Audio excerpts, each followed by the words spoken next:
Hey everyone, Dalton Grados with Grados Capital here, and I am back to making videos. I know I haven't in a little while. That's because I've been really busy moving into this beautiful apartment here in downtown St. Petersburg, Florida. Here, I'll show you the view.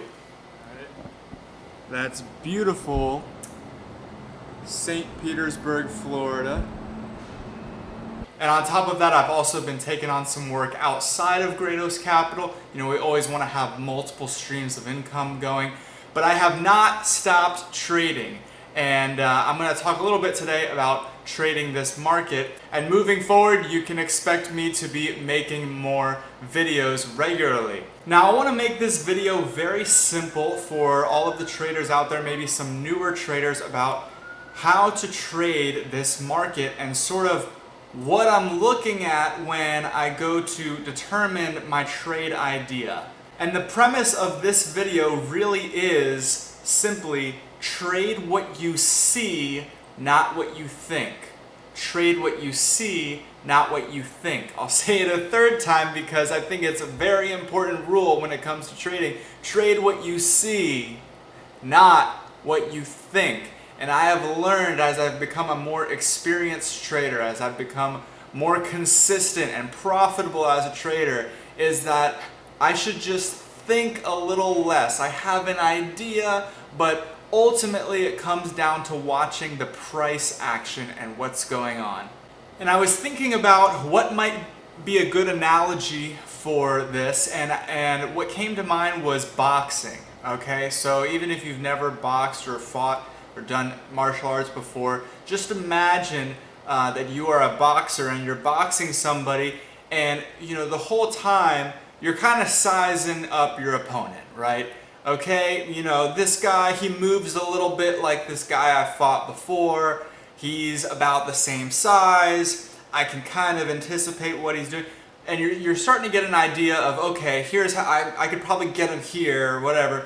But ultimately, so that's all going on kind of in the background of your mind. But what's at the forefront is reading your opponent, reading his actions, you know, the way he moves, right? And reacting and reading and reacting and adjusting.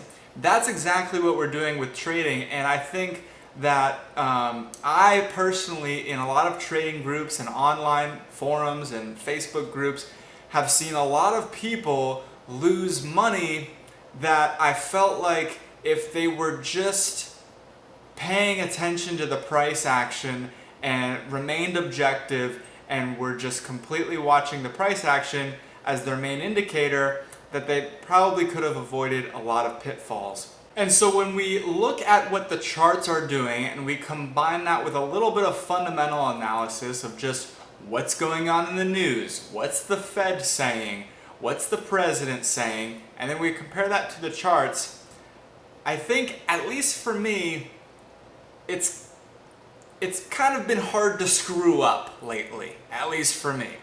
Now, just for a background here, I trade exclusively credit spreads on SPX, the S&P index.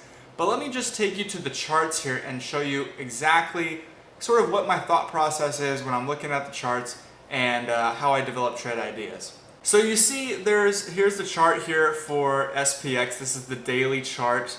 You see I've got a lot of indicators down here. These are just MACDs, stochastics. Again, these are secondary to what the price action is, are my indicators. Indicators are always lagging. They're always reactive and not proactive. So you got to keep that in mind with your indicators. I've got these lines. These are just supports and resistances I drew, and now we're clearly actually above all of those. But this is how I would approach a chart, is first looking at the daily chart. So each one of these candles is a day, right? Now, let's just look at this. This is not very hard. Just look at what we're doing. Let's zoom in here. What kind of trend do you see here? It's very obvious. We're in an uptrend. We're in an extremely bullish uptrend. And, you know, I've seen people try to pick tops. I mean, I see it in all the chat rooms. When we got to 4,000, which is right around here, people were like, oh, there's going to be a pullback next week. Oh, I'm getting in puts. They're speculating. They're hypothesizing. Again, what is the chart showing you? The chart's showing you we're just getting started. We got a breakout candle. We got some consolidation candles. We have a breakout here again above the EMA 9. That's what this line is here, the 9 EMA. Okay, so that's what the chart's showing me. Then again, pile on top of that, what is the news telling me? What's the Fed saying? The Fed's saying unlimited money. Again, as traders, we got to pay attention to these things. Okay? What's Jerome Powell saying? Unlimited money. Yield curve control. But what's Biden saying? Unlimited money. More money for everyone. So there's unlimited support. We hit 4,000. Why would we have a reason to pull back? Okay, I see a lot of people speculating. We went straight up. I mean, extreme bullish action all the way up to 41.91, almost 4,200. So in this case, my point is trade what you see, not what you think. We can break it down to the 4-hour chart and get a little more insight. Again, extremely bullish trend. This has been the past couple weeks or so. We'll focus in. We're in an uptrend. Why? So I trade credit spreads, and I've seen a lot of people lose on the call side, right? They're selling calls, selling call spreads, selling iron condors. You've got to think that all of the different methods of trading, whether you are buying calls, buying puts, selling credit spreads, iron condors, iron flies, those are all different tools in your tool belt, and you need to use the right tool for the job. So I made a lot of money selling put spreads. Okay, that's a bullish trade. Selling a put spread means I don't want the market to go below the strike price of my puts. Well, so if the market stays the same or goes up, then I make a premium. I've just been doing that. Why would you sell an iron condor in this market? An iron condor is a neutral trade. It's a neutral position. It means you think the market is going to be flat. This is an extreme bullish uptrend. Again, trade what you see, not what you think. I have not placed the call side on a trade in a couple months, actually, because I've observed, and the price action shows me, and the fundamentals tell me, that this market likes to just irrationally go up for sometimes seemingly no good reason. So I don't place bearish positions on this market. Okay, then we can get into some smaller time frames once we've analyzed some of the bigger time frames like the hourly. Okay, so this is where I start kind of looking at my EMAs and just seeing, you know, where the trend is. We've had some downward movement lately over the past couple days. Again, it's been really easy to make money in this market if you've just played the trend. And I've seen a lot of people lose money because they're playing neutral positions, they're playing bearish positions in a clearly bullish market. So especially when it comes to advanced option strategies, iron flies, iron condors, bull put spreads, bear call spreads, butterflies. Those are all specific tools, and you've got to use the right tools for the job, right? If I was bearish on this market, I'd be playing call spreads. I have not been doing that. I've seen people do iron flies when the VIX was over 20.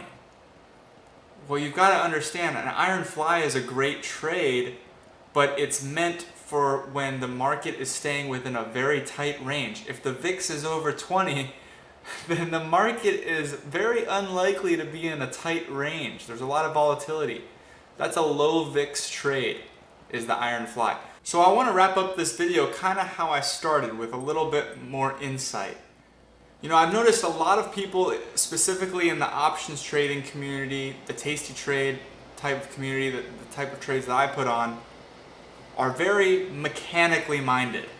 You know, with options we have the deltas, and the deltas tell us the statistical probabilities of the underlying stock reaching our strike prices, right? So a lot of people like to go mechanical and they just say, I'm selling these deltas and statistically it'll work out. Well, trading mechanically is great, and usually those probabilities do play out, especially over longer term trends. But I like what another YouTube channel, I think his name is Trent or Trevor over at Profit Market. He says, trading is an art. It's not a science. So it's kind of like what I was saying before about the boxing thing. There's an art to it. You've got to read the price action, especially if you're day trading. I trade 0-day expiration contracts, so essentially I'm day trading. Longer term trades require much less analysis, much less movement. You can kind of play the mechanics. The shorter term you get, the more you've kind of got to feel what's going on, what's the price action telling me. And so it's an art, it's not a science, and I feel like it also takes just experience of being in front of the charts to understand what's going on. But the best advice I can give you, and the best advice I would give anybody learning to trade, is forget about all the fancy indicators, forget about speculation, and learn how to read price action. And what is price action? Just the candlestick charts. And there is a great book I read. It's just called the Japanese Candlestick Book or something like that.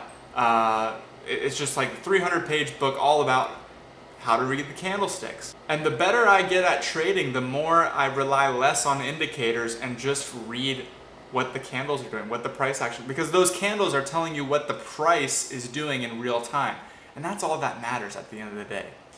So, in summary, trade what you see, not what you think. Follow the price action. The trend is your friend. And the market can remain irrational longer than you can remain solvent. This is Dalton Grados with Grados Capital. I'm back on YouTube. Like, comment, subscribe for more content. Let me know what you want to see. What should I cover next? Let me know in the comments below.